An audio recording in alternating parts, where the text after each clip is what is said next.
drug violence, border security, and illegal immigration. It will be a full plate of issues for President Obama and Homeland Security Secretary Janet Napolitano when they meet with the leader of Mexico later. And joining us now live from Mexico City is Homeland Security Secretary Janet Napolitano. Good morning to you, Madam Secretary. Good morning. Thank you so much for sharing your time with us today. I know a very important meeting taking place later on today between President Obama and President Felipe Calderon and yourself. You are all going to be there discussing the situation of the Mexican violence. Now, I know earlier in the show we played a soundbite, a snippet from President Calderon, where he basically blamed the U.S. for 90% of the problems in Mexico. Will you and President Obama agree with that? Well, I don't think it's very profitable to lay blame either way. What we've got is a problem. And here's the problem. We've got these big drug cartels. They're fighting each other for turf within Mexico. That's resulted in a huge increase in violence. 6,000 plus homicides in northern Mexico last year. 550 of those were assassinations of law enforcement personnel. So on the U.S. side, we want to make sure that spillover violence doesn't occur, but we also want to assist Mexico in its own efforts to make sure to clamp down on these cartels, to do what they can to break them up. Madam Secretary, thanks for coming on. Listen, here's for me, the big issue would be, how do you and President Obama handle this delicately enough so that you don't kind of just shake up NAFTA too much? We're concerned about keeping that border, that free trade border, wide open. As you know, Mexico supplies us with quite a bit of crude oil. How do you do it without kind of angering the Mexicans too much? Well, you've got to deal with several things simultaneously. One is, again, working with Mexico to increase their own law enforcement capacity.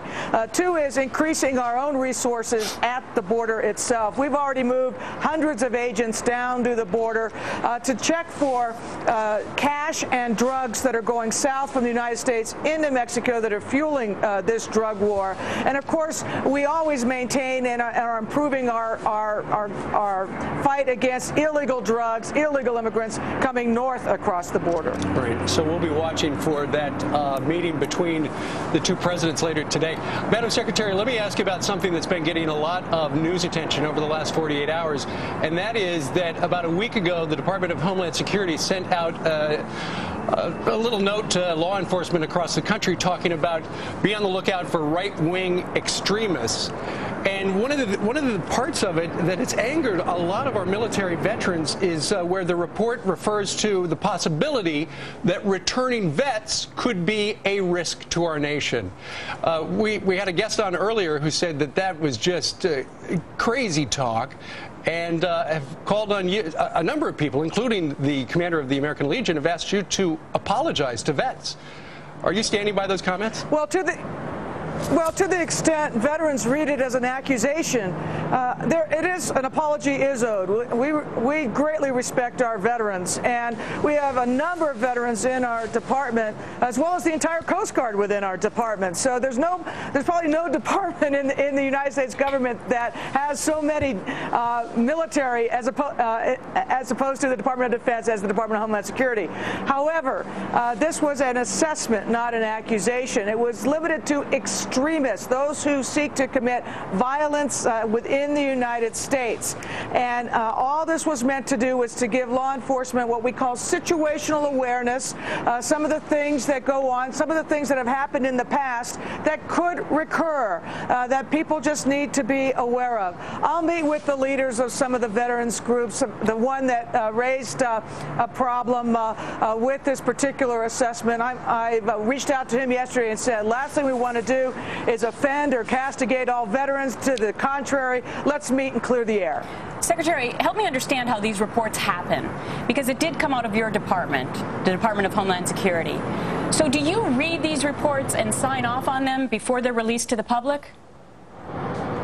Well, I get briefed on what's in them, and I have to tell you, I was the United States Attorney for Arizona in the 90s when Tim McVeigh bombed the Murrah building in Oklahoma City. And unfortunately, he was a vet. That's where he got his training. And so when I was told about the report, it rang true with me. This has happened in the past.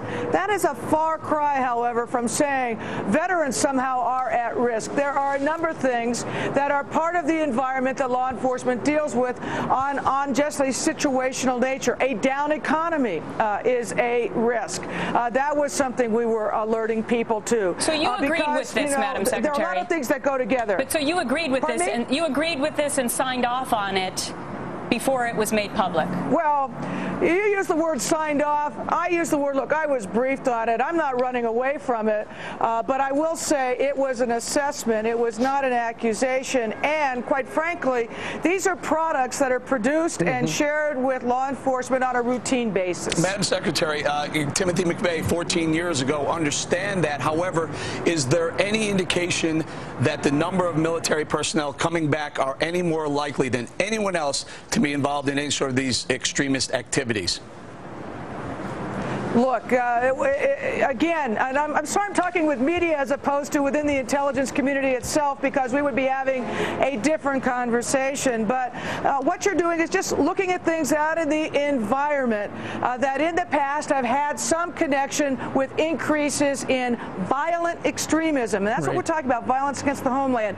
And the United States Department of Homeland Security, one of our jobs is to protect against terrorism. That's why our department exists.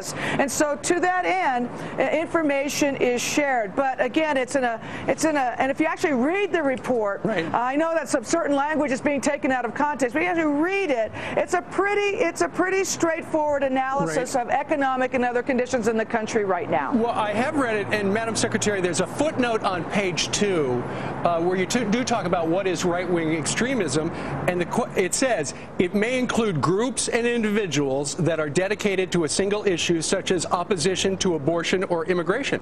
Madam Secretary, I'm a member of the Catholic Church, which is opposed to abortion and has been forever. You know, by this definition, that makes Catholics right-wing extremists.